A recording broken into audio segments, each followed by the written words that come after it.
আসসালামু আলাইকুম। প্রিয় দর্শক, সবাইকে স্বাগত জানাচ্ছি আমাদের আজকের আয়োজনে। আপনাদের সাথে আছে আমি ওয়াহিদ ফারুকী। প্রিয় দর্শক, আজ আমাদের সাথে উপস্থিত রয়েছেন ঢাকা উত্তর সিটি কর্পোরেশনের সম্মানিত প্রশাসক মোহাম্মদ এজাজ। এজাজ ভাই, আপনাকে স্বাগত জানাচ্ছি আমাদের আজকের আয়োজনে। আপনাকে ধন্যবাদ। এজাজ ভাই, শুরুতে আপনার কাছে জানতে চাচ্ছি যে ঢাকা একটা ঐতিহ্যবাহী নগরী, একটা বিশাল ইতিহাস ধারণ করে ঢাকা আছে। এই তিলোত্তমা নগরীকে ঘিরে নানা সংকট এবং প্রতিকূলতা থাকা সত্ত্বেও ঢাকা এগিয়ে চলছে। তো আজকে মূলত আপনাকে এই ঢাকার নাগরিক সেবা এবং নাগরিক অধিকার নিয়ে আপনাদের কাছে জানতে চাই। তো আসলে নাগরিক অধিকার এবং নাগরিক সেবা নিয়ে আপনারা বিগত দিনগুলোর চেয়ে আলাদা কি করছেন? আসলে আপনারা কি কি পরিকল্পনা নিয়ে কাজ করছেন ঢাকা শহরের নাগরিকদের অধিকার এবং সেবা বাড়ানোর জন্য? ধন্যবাদ আপনাকে। আপনি তো প্রথমে বললেন যে ঢাকা হচ্ছে ঐতিহাসিক এবং তিলোত্তমা দুটো শব্দ ইউজ করেছেন, এবং আরেকটি বলেছেন যে এটা একটি বড় মানে হিস্ট্রিক্যাল পলিটিক্যাল একটা কনটেক্সট, দীর্ঘ ইতিহাস রয়েছে ঢাকার।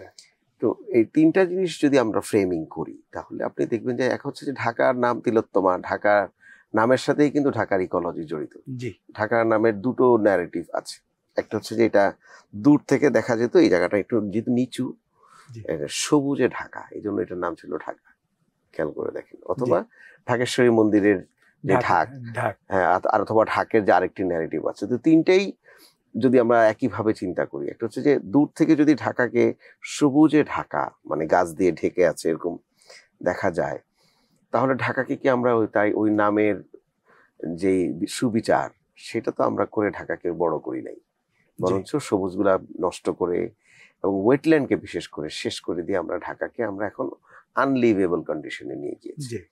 আর যদি আমরা এই ঢাকেশ্বরী মন্দিরের কথা বলি অথবা ঢাক পিটিয়ে যতটুকু অ্যাডমিনিস্ট্রেটিভ এরিয়া ঘোষণা করা হয়েছিল, আওয়াজ গিয়েছিল, সেটাও যদি ধরি তাহলে ওই অ্যাডমিনিস্ট্রেটিভ যে হটস্পট গুলো আছে এবং অধিবাসীরা তো ঢাকাকে বড় করেছে, কারণ এখানে ফোর্টিফিকেশন ছিল, আপনি জানেন অনেকগুলো ফোর্ট ছিল, মন্দির ছিল, সব মিলিয়ে এখানে অধিবাসীরা এসছেন এবং অধিবাসীদেরকে কেন্দ্র করে একটা শহর নির্মিত হয়েছে।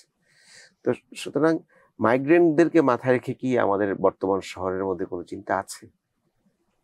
আমাদের শহরের চিন্তাটা আমরা এখনো যখন নাগরিক সেবা চিন্তা করি, প্রথমে আমার সামনে শহরের মাইগ্রেন্ট যারা 40% ইনফর্মাল সেটেলমেন্টে থাকে এই শহরে, এবং যারা 40% দারিদ্র সীমার নিচে বসবাস করে স্ট্রাগলটা করে,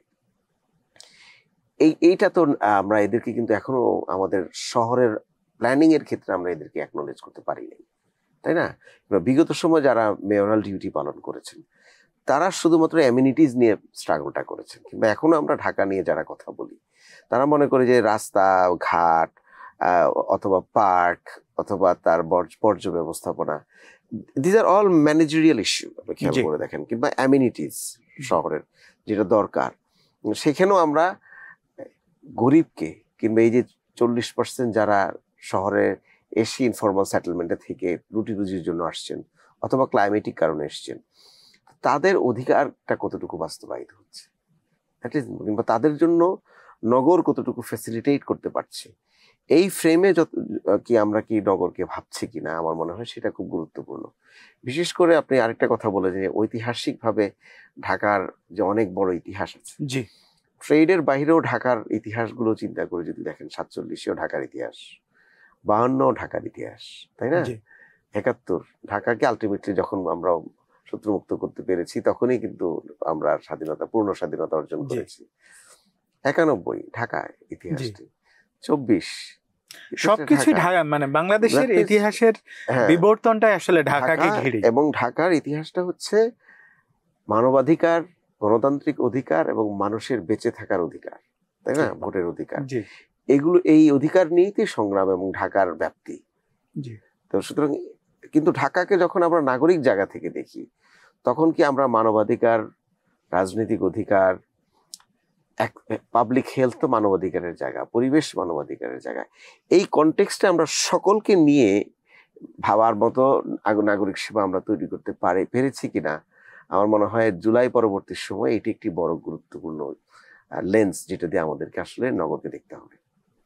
যে আর একটা বিষয় হচ্ছে যে যেটা বাস্তব সমস্যা ঢাকা শহরের, আসলে জায়গার তুলনায় এই যে বিশাল মানুষ এখানে বাস করে, এটা একটা বড় ধরনের চ্যালেঞ্জ। পৃথিবীতে কোনো দেশে এত পরিমাণে আছে কিনা এটা আমার জানা নেই।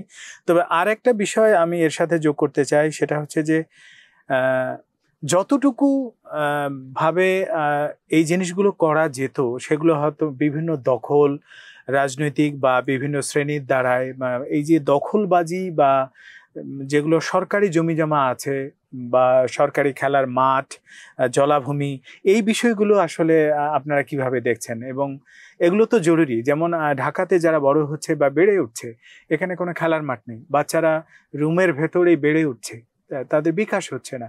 তো আপনাদের জায়গা থেকে, যেহেতু নাগরিক সেবার মূল জায়গা থেকে আপনারা কাজ করছেন, আপনাদের মাধ্যমে সেটা এক্সিকিউট হয়ে থাকে, তো সেই জায়গায় আপনারা কি কাজ করছেন আসলে?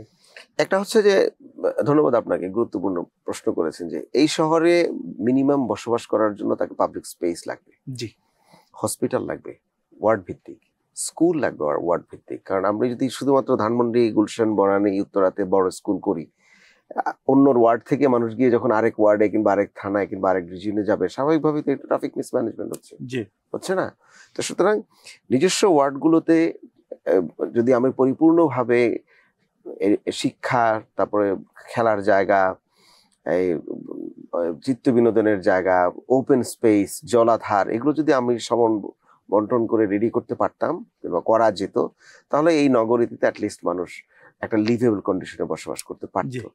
আপনি হয়তো জানবেন যে একটা ড্যাপ করা হয়েছিল, ডিটেল এরিয়া প্ল্যান, এবং ডিটেল এরিয়া প্ল্যানে 54টা ওয়ার্ডে হেলথ সেন্টার, মানে যেটা আরবান প্রাইমারি হেলথ সেন্টার করার জন্য প্রপোজ করা হয়েছিল। স্কুল হবে তার প্রতিটি ওয়ার্ডে, এক ওয়ার্ডের লোকজন আরেক ওয়ার্ডে গিয়ে বাচ্চাকে ভর্তি করাতে পারবে না, তার জন্য এখানেই সর্বোচ্চ ধরনের ব্যবস্থা কিন্তু ড্যাপে বলা হয়েছে।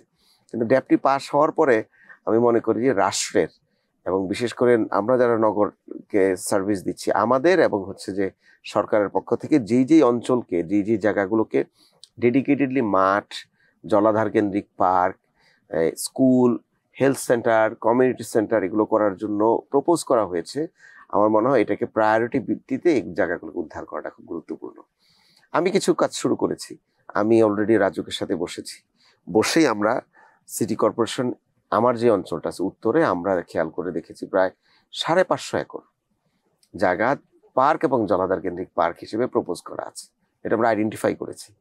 এই জায়গাগুলো এখন 80% দখল হয়ে গেছে, খুবই দুঃখজনক। কিন্তু সুতরাং আমরা ইমিডিয়েটলি রাজুককে গিয়ে আমরা দুজন মিলে সিদ্ধান্ত নিয়েছি যে আমরা এই জায়গাগুলোর রেজিস্ট্রেশন বন্ধ করে দেওয়ার জন্য রেজিস্ট্রি অফিসে এবং ভূমি অফিসে আমরা এটা আবেদন করব, এবং আমরা এই জায়গাগুলোকে আমরা সাইনবোর্ড দিয়ে আমরা গ্র্যাজুয়ালি একটা করে এভিকশন ড্রাইভ করব।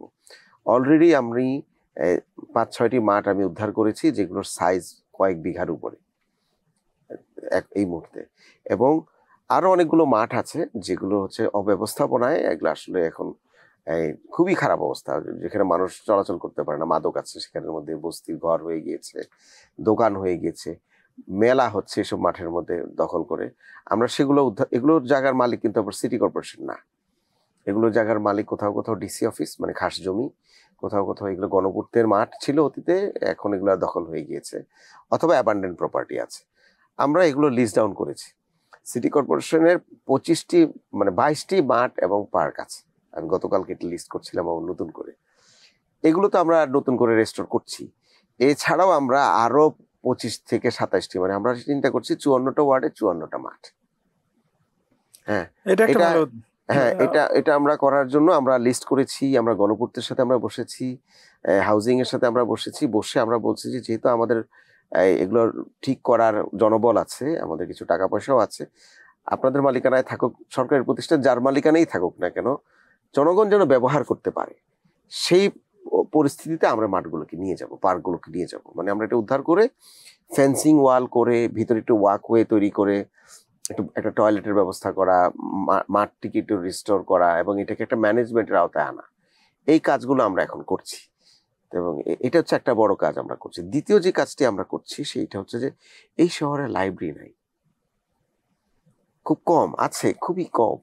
সুতরাং এখন তো লাইব্রেরি হতে পারে আরেকটু আধুনিক, যেখানে মানুষ যাবে শুধু বই পড়তে না, একটু ক্যাফেটেরিয়া মতো করে লাইব্রেরি, যেটাকে আমরা বুক ক্যাফে বলি।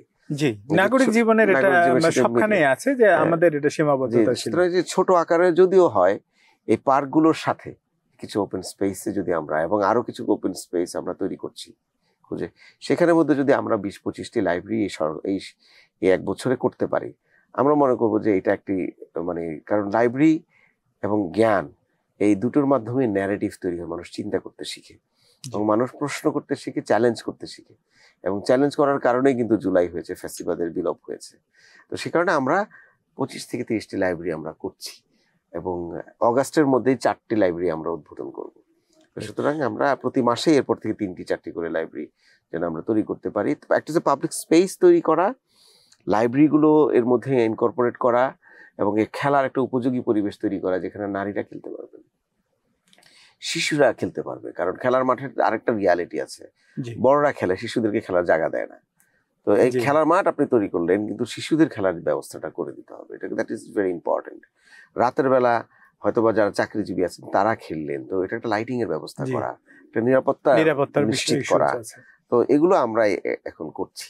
এর সাথে আমরা রাজুকের সাথে বারবার বসতেছি যে ওই যেটা আমি প্রথমে বললাম, যে প্রতিটি ওয়ার্ডে আলটিমেটলি আমাদের ওই ড্যাপ অনুযায়ী স্কুলগুলো তৈরি করতে হবে, সব ওপেন স্পেস গুলো তৈরি করতে হবে, প্রাইমারি হেলথের কিছু জায়গা যেটা প্রেসক্রাইব করা হয়েছে সেগুলো তৈরি করতে হবে, এবং এই যে পার্কের জন্য, জলাধার কেন্দ্রিক পার্কের জন্য যে জায়গাগুলো রেডি করা আছে সেগুলোকে রেস্টোর করতে হবে। এটা যদি আমরা না করতে পারি এখন, তাহলে এই শহরকে আসলে আমরা তো এমনিই আনলিভেবিলিটির দিক থেকে মানে সবার প্রথমে, তো সেটাকে তো আমরা লিভেবিলিটি আনতে হবে। ইসলাম ভাই, যেহেতু আপনার অনেকগুলো প্রজেক্ট বা অনেকগুলো জায়গা রেস্টোর করার কথা আপনি বললেন, আমারও এই জায়গাটা একটু ব্যক্তিগত, এবং আমার দর্শকের জন্য আমি জানতে চাই, আসলে এই যে দখলবাজি যাদের দখলে থাকে, এগুলো কি রাজনৈতিক পরিচয় থেকে দখলবাজি হয়, না আসলে কি ধরনের চ্যালেঞ্জের মুখোমুখি আপনি ব্যক্তিগতভাবে হচ্ছেন? আসলে আমি ধরেন আজকে আমাদের একটা এভিকশন ড্রাইভ হচ্ছে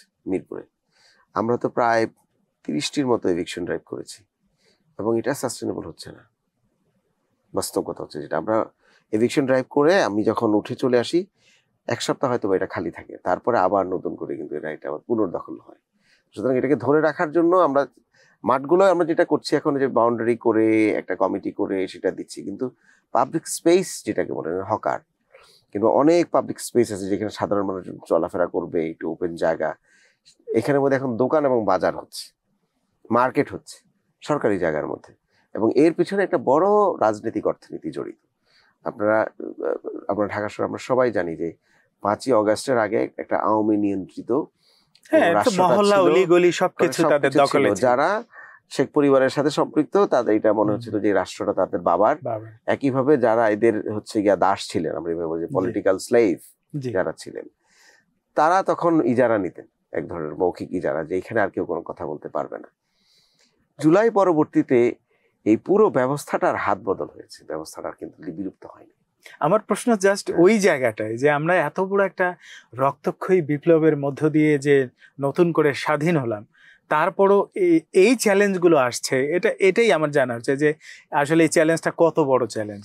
চ্যালেঞ্জটা অনেক বড়। আপনি খেয়াল করে দেখবেন যে আগে হচ্ছে ফুটপাতে একটা রো ছিল, মানুষ হাঁটতেও, ফুটপাতও দখল ছিল, কিন্তু হাঁটার ব্যবস্থা ছিল। এখন তো রাস্তা পর্যন্ত হয়ে গেছে। আপনি মিরপুর হোপ মার্কেটের দিকে যান, 1 নম্বরে যান, খিলগাঁর আপনার মার্কেটের সামনে যান, হাজারিবাগের দিকে যান, ফার্ম গেটে, মেইন রোডে কখনো হকার কিংবা দোকান দেখেছেন? নাই। এখন তো 3 গ্রুপ, 4 গ্রুপ, 5 গ্রুপ মিলে চাঁদাবাজি করতেছে, বাস স্ট্যান্ডে চাঁদাবাজি করতেছে। আমরা এগুলোকে উদ্ধার করে পরিষ্কার করছি, আবার এসে চাঁদাবাজি করতেছে। সুতরাং এটাকে তো লাগাম টানতে হবে। এইটাকে লাগাম টানার ক্ষেত্রে সিটি কর্পোরেশনের, যেটা আমি মনে করি দায়িত্ব সরকারেরও, যেটা খেয়াল করতে হবে, সেটা হচ্ছে সিটি কর্পোরেশনকে আরো বেশি পাওয়ারফুল করতে হবে। আমি মাত্র 5 জন 6 জন সর্বোচ্চ 10 জন ম্যাজিস্ট্রেট দিয়ে এত বড় শহরকে কি আমি কন্টিনিউয়াস এভিকশন ড্রাইভ করতে পারবো না, কারণ পুলিশ লাগে বারবার। সুতরাং সিটি কর্পোরেশনের সিটি পুলিশিং লাগবে।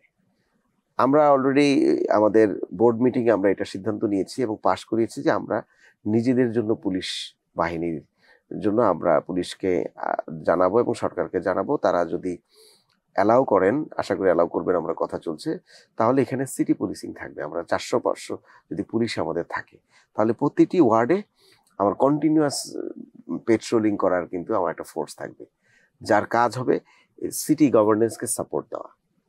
হ্যাঁ, তখন কোথাও যে দখল হচ্ছে, ভুল জায়গায় পার্কিং হচ্ছে, আপনি যে দেখবেন যে উন্নত শহরগুলোতে সবচেয়ে বড় রেভিনিউ আসে কিন্তু সিটি পুলিশের মাধ্যমে, এবং সবচেয়ে বেশি ল অ্যান্ড অর্ডার কিন্তু ইমপ্লিমেন্টেড হয় সিটি পুলিশিং এর মাধ্যমে। আপনি নোংরা করলেই ফাইন হয়, যেখানে সেখানে যেখানে সেখানে পার্কিং করলে ফাইন হচ্ছে, রেভিনিউ না দিলে ফাইন হচ্ছে, আপনি যে কোনো জায়গায় দাঁড়াতে পারবেন না, ট্রাফিক আইন না মানলে আপনাকে ঠিক করে দেওয়ার জন্য সিটি পুলিশ এসে খুবই অ্যাক্টিভ। তো সেরকম একটা অ্যাক্টিভ সিটি পুলিশিং যদি আমরা এই আসলে এই জুলাই অভ্যুত্থানের পরে যদি আমরা শহরের জন্য আমি করে দিয়ে যেতে পারি, আমি মনে করি যে এটা একটা বড় সার্ভিস প্লে করবে। এই যে ইভেন পলিটিক্যাল ইকোনমি তখন কিন্তু অনেক ক্ষেত্রে সাস্টেন করতে পারবে না, কারণ রাষ্ট্রীয় যন্ত্রের সাথে তো আর ইনফর্মাল যে কোনো মাফিয়া তন্ত্র কিন্তু টিকতে পারে না। জি, এবং আমার মনে হয় তো এটাই একটা উপযুক্ত সময় যে পুরোপুরি একটা পলিটিক্যাল গভর্নমেন্ট আসার আগেই আমরা সবসময় দেখেছি যে এই বিশেষ সময়গুলোতে এই সন্ত্রাস বিরোধী অভিযান বলেন আর দখলমুক্ত অভিযান বলেন, এগুলো খুব সাকসেস হয়ে থাকে। তো আমরা আশা করব যে আপনার নেতৃত্বে সেই জিনিসগুলো ঢাকা শহরের মানুষ খুব দ্রুত বাস্তবায়ন দেখতে পারবে। আরেকটা বিষয় যেটা সবসময় থাকে যে আমাদের একটা বড় সমস্যা মশা। তো মশাবাহিত বিভিন্ন রোগের প্রাদুর্ভাব আমাদের অনেক সময় নাগরিক জীবনকে পর্যদস্ত করে ফেলে। তো সেক্ষেত্রে এই ডেঙ্গু প্রতিরোধ এবং মশা নিধন বা পরিষ্কার পরিচ্ছন্নতার বিষয়টা আপনারা কিভাবে দেখছেন? এই মুহূর্তে ডেঙ্গু রোগী যদি আমরা ধরি ঢাকা নর্থ সিটি কর্পোরেশন থেকে আমাদের ডেঙ্গু রোগী এখন আছে প্রায় হাসপাতালে আজকে ভর্তি হয়েছেন ডাবল ডিজিটের নিচে, মানে 9 জনের মতো, 8-9 জন। গতকালকে একটু বেশি, গতকালকেও কম ছিল, তার আগের দিন একটু বেশি ছিল, তার আগে আবার এটা 5 জন, তার আগে 2 জন ছিল, তার আগে 7 জন ছিল। আপনি বলতে পারেন যে আমি এত ক্যাটাগরিক্যালি কিভাবে জানি? কারণ হচ্ছে যে পুরো ডেঙ্গুকে নিয়ে আমরা আজকে 3 মাস ধরে আসলে প্রস্তুতি নিয়েছি। আমরা যতগুলো হসপিটাল আছে সবগুলো হসপিটালে ডেডিকেটেড ডেঙ্গু ইউনিট যেন থাকে সেটা আমরা নিশ্চিত করেছি। আমাদের ডেঙ্গু হসপিটাল আছে মহাখালীতে, সেটা ওয়ার্ল্ডের one of the biggest dengue specialised hospital. আমরা ডেঙ্গুর কিন্তু একটা চিকিৎসা প্রোটোকল আছে, কোভিডের যেরকম চিকিৎসা প্রোটোকল থাকে, ডেঙ্গুর চিকিৎসা প্রোটোকলটাও আমরা আমাদের সবগুলো হসপিটালে আমরা শেয়ার করেছি। তারপরে আমরা যেটা কাজ করেছি সেটা হচ্ছে যে আমরা 2 বেলা মশার আসলে নিধন করি। এটা যে সকালে মানুষ যখন ঘুমিয়ে থাকে 7টার আগে, তখন কিন্তু আমরা লার্ভিসাইড করি। এই জন্য সকালবেলা যেহেতু দেখে না, অনেকে ভাবেন যে ওষুধ দেওয়া হচ্ছে না। আচ্ছা, এটা একটা কারণ। আমি জাস্ট আপনাকে ইন্টারাপ্ট করি একটা বিষয়, যে এই যে ফগার মেশিন নিয়ে যে বিভিন্ন ধরনের শোডাউন আমরা বিগত সরকারের আমলে দেখেছি, বড় বড় ইয়ে নিয়ে মানে অনেকটা কামানের মতো করে মানে ভাবসাব নিয়ে শো অফ করা, আসলে এটাতে তেমন কোনো কাজ হতো না। নাগরিক জীবনে এমন একটা ধারণা যে আসলে যে দুইটা বিষয়ে তারা মনে করে, একটা হচ্ছে যে মেশিনগুলো দিয়ে মশার ওষুধ ছেটানো হয়, সেগুলোতে পানি মিশ্রিত করে বা মেশিনের মানে ওষুধের গুণাগুণ থাকে না, এগুলোতে আসলে কোনো কাজ হয় না, এটা মানুষের লুটপাটের একটা মানে একটা ব্যবস্থা করা। সেই জায়গা থেকে আপনারা কি করছেন সেটা আমি বলি। সুতরাং একটা হচ্ছে যে সকালের যে ওষুধটা দেওয়া হয় এবং বিকালে যে ওষুধটা দেওয়া হয়, এই দুটি ওষুধের মধ্যে প্লাস ওষুধ is okay, dose is okay, যেটা আমরা দেখেছি। কারণ বারবার আমরা কিন্তু ট্রাই করছি, আমাদের ল্যাব আছে, আমাদের এক্সপার্ট আছে, আমরা দেখছি যে ওষুধ ডোজ এগুলোর কোয়ালিটি নিয়ে কোনো প্রশ্ন নাই। প্রশ্নটা হচ্ছে যারা ওষুধটা ছিটান, এখানে আমাদের কিছু নিজস্ব কর্মী আছে, আর বাকিগুলো আমরা আউটসোর্সিং করি। তো আউটসোর্সিং করতে বাধ্য, কারণ আমাদের যে সরকারি বিধি অনুযায়ী ম্যান পাওয়ার নেওয়া হয় নাই এই সময়। এই কারণে আউটসোর্সিং এর ক্ষেত্রে যে জিনিসটা হয়, এদেরকে মনিটর করাটা আমি এখন পর্যন্ত, আমি আজকে 5 মাস দায়িত্ব নিয়েছি, এখন পর্যন্ত আউটসোর্সিংটা আমরা পুরোটা মনিটর করতে পারছি না। এটা বলতে পারেন যে এটা আমি একটা চ্যালেঞ্জ ফেস করছি। সেটা কিরকম? ওনারা আমি বললাম যে এই জিপিএস দিয়ে দিই, জিপিএস দেওয়ার আগে কিন্তু এখানে ক্যামেরা দেওয়া হতো, লাইভ ক্যামেরা বুকের মধ্যে, লাইভ ক্যামেরা তো এত ক্যামেরা 54টা ওয়ার্ডে গলিতে, এটা আবার তারা যখন ক্যামেরাটা অন করে কামানটা চালায়, আবার বলে যে ব্যাটারি কাজ করছে না বলে ব্যাটারিটা বন্ধ করে দিচ্ছে। আপনি খেয়াল করে দেখেন। তো that means it is all about the human who we have diploid, তার সততা এবং তার ইমিডিয়েট সুপারভাইজারটা হচ্ছে খুব গুরুত্বপূর্ণ, যে এটা মেনটেন করবে এবং এই কাজটা করিয়ে নেবে। আসলে সামাজিক সচেতনতার এটার ক্ষেত্রে আর কি দুর্নীতিও আছে, কারণ তারা এই ওষুধগুলো বিক্রি করে দেন। জি। দ্বিতীয় হচ্ছে যে ওষুধ কোম্পানিগুলোর সাথে তাদের একটা বেশ বড় ইয়া থাকে, যে তারা যেন এই ওষুধ কোম্পানিগুলো তাদের কাছ থেকে ওষুধগুলো কিনে নেয়, তাহলে দুটো লাভ হয় তাদের। এই দুর্নীতিটা করার কারণে মশা যেহেতু বাড়ে, তখন কয়েল এবং অ্যারোসলের বিক্রি বাড়ে, কিংবা অন্যান্য যেগুলো ব্যবহৃত হয় বাসার মধ্যে। আর দ্বিতীয় হচ্ছে যে এটা তারা নিজেরা নিয়ে আবার ব্ল্যাক মার্কেটে হচ্ছে আরেকজনের বাণিজ্য করেন। আমরা এটাকে অ্যাড্রেস করেছি, আমরা ইমিডিয়েটলি যাদের সাথে চুক্তি আছে, চুক্তিটা ক্যান্সেল করাটা কঠিন একতরফা ভাবে। একটা কোম্পানির সাথে চুক্তির মেয়াদ গত মাসে শেষ হয়েছে, তখন আমরা BMTF কে বললাম যে আপনাদের তো ফোর্স আছে, অনেস্ট ফোর্স, তাদের মাধ্যমে এই ম্যানেজমেন্ট আপনারা একটু করেন। এটাতে আমরা কিছু লাভবান হচ্ছি, মানে কিছু কিছু জোনে, এটা তো পুরোটা করা যাচ্ছে না, কিছু কিছু জোনে আমরা দেখছি এটা একটা ভালো কাজ করছে। বাট বর্জ্য ব্যবস্থাপনারও একই সমস্যা আমরা লক্ষ্য করছি, এবং এই মশারও থার্ড পার্টি যাদেরকে দিয়ে আমরা কাজ করি, এখানে মনিটরিং এর সমস্যা আছে। আর সেকেন্ড হচ্ছে যে মনিটরিংটা করবেন তাকে আবার মনিটরিং কে করবে, তো will be the monitoring the monitors, এটা আরেকটা সমস্যা। এই ক্ষেত্রে আমরা যেটা করেছি, আমি বিভিন্ন জোনে গিয়ে আমি গণশুনানি করেছি, একদম সাধারণ মানুষের সাথে সরাসরি কথা বলেছি, তাদের প্রশ্নগুলো ফেস করেছি। বাংলাদেশে কোনো নগর পিতা অথবা অ্যাডমিনিস্ট্রেটর অথবা মেয়র কেউ জনগণের সাথে সরাসরি গণশুনানি করেন নাই, জানি নাই, ফেস করেন নাই, কারণ পিপল ফেস করা কঠিন। ওখান থেকে আমরা দেখলাম যে মানুষজন জানে না তার বাসার সামনে কে মশাটা ওষুধটা দিচ্ছে। যদি জানতো তাহলে ওনারা ফোন দিয়ে তাকে এটা আদায় করে নিত অনেক সময়, হ্যাঁ, অথবা ময়লাটা কার নেওয়ার কথা, এগুলো আমরা এখন এই ফোন নাম্বারগুলো ডিজিটাল ড্যাশবোর্ডে দিয়ে দিয়েছি। আমরা চাচ্ছি সিটিজেন যেন তার কাজটা বুঝে নেন, আবার আমরা যারা মনিটর করছি তাদেরকেও একটা ট্রান্সপারেন্সির মধ্যে আমরা আনতে চাচ্ছি। তো এই কাজগুলো আমরা করছি, একটু চ্যালেঞ্জিং, বাট এটা করছি। এটা করতে গিয়ে আরেকটা চ্যালেঞ্জ ফেস করছি, সেটা হচ্ছে যে আমাদের সিটি কর্পোরেশনের কোনো কিছুই ডিজিটাইজ না, খুবই দুঃখজনক। কিন্তু আমি যেদিন জয়েন করলাম তার এক সপ্তাহের মধ্যে আমি দেখলাম যে, শুনলাম আর কি, যেহেতু খবর নিতে হয় পুরো অর্গানাইজেশনের, ঢাকা শহরে 2 দিনের মধ্যে ঝাড়ু শেষ হয়ে যাবে, ঢাকা শহরে পরের দিন ঝাড়ু দেওয়ার মতো কোনো ঝাড়ু নাই।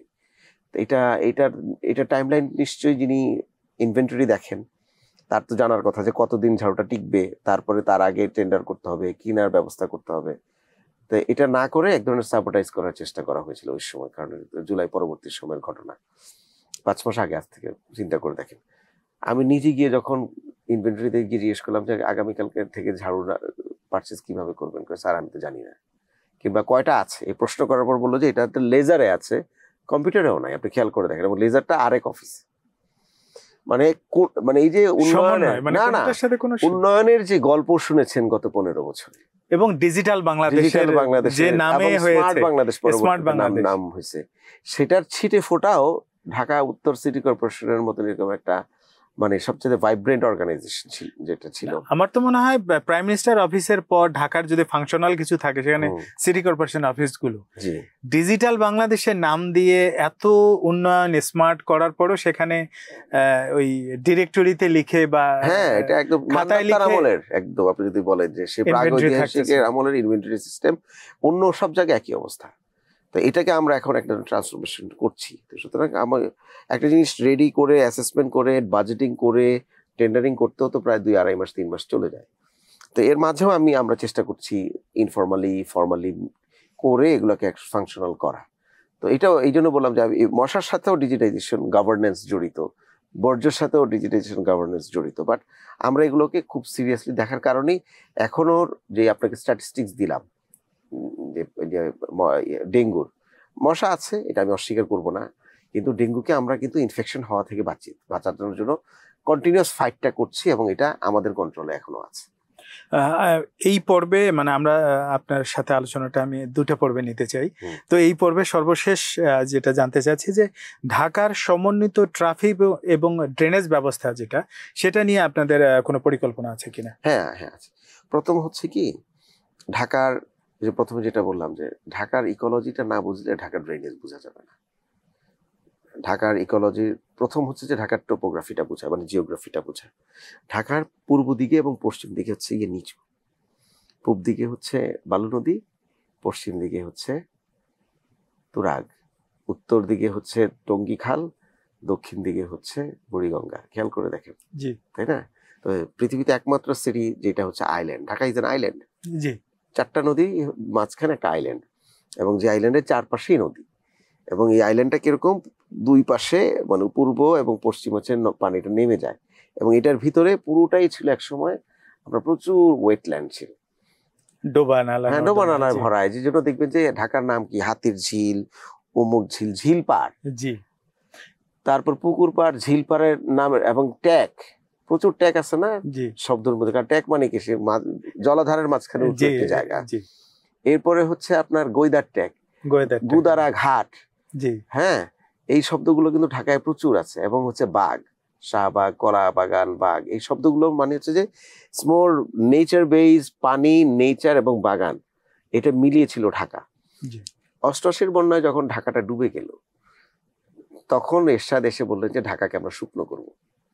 এই যে আমি শুকনো করতে গিয়ে ঢাকার বেড়িবাঁধ করলাম। বেড়িবাঁধ করাতে প্রথম কি হলো, ঢাকার যেই ওয়েটল্যান্ড গুলো দিয়ে পানিটা নেমে যাওয়ার কথা বৃষ্টির সময়, সেটাকে তারা বন্ধ করলো, যে ফ্যাপস করে, ফ্লাড অ্যাকশন প্রোগ্রাম। এবং যেই ক্যানেলস গুলো দিয়ে পানিটা নামবে, সেই ক্যানেলস গুলো আমরা বন্ধ করে দিচ্ছি। বন্ধ করে দিয়ে কি করছি, ঢাকার বৃষ্টির পানিগুলো বিভিন্ন রিটেনশন পন্ডে জমা হওয়ার কথা। এখনো রিটেনশন পন্ড আছে, জানেন নাকি?